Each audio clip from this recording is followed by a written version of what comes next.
In this video, I'll be showing you how to use Steam Link. It's a very simple method, so if you find this video helpful, be sure to drop a like and subscribe. But anyways, getting into it, it's very simple to go ahead and do this. So what you want to go ahead and do is firstly, go onto your Steam on your PC and go to your settings and ensure remote play is enabled. It's its own section. Make sure it's enabled and toggled on. Then go to your App Store or Google Play Store, go to search, and then we want to type in Steam Link like so. Now, the way Steam Link works is it uses your Wi-Fi to connect, right?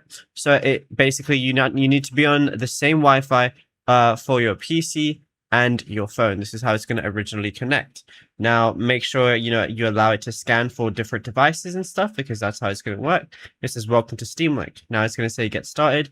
Now it says scan for computers running Steam. As you can see, it scanned for my PC. It's now found my PC. And now all I'm going to do is on my PC, type in the code that's showing on my phone. So now what I'm going to do is just going to go ahead and press confirm. And it's now just going to be connecting to my PC. And I just got to wait for it. It's going to test it at different internet connections to see exactly what speed I could basically run it at. And then after that, it's going to allow me to use it. So we'll just wait for this to finish. This could take like a minute or two. It just depends how much your internet can handle and everything. So just wait for this to complete and then you should be good to go. Now it says the network test is complete. Your network may have trouble streaming. Would you like to optimize your streaming setting for lower bandwidth? So you can press OK if you want to. And then it says start playing on the left.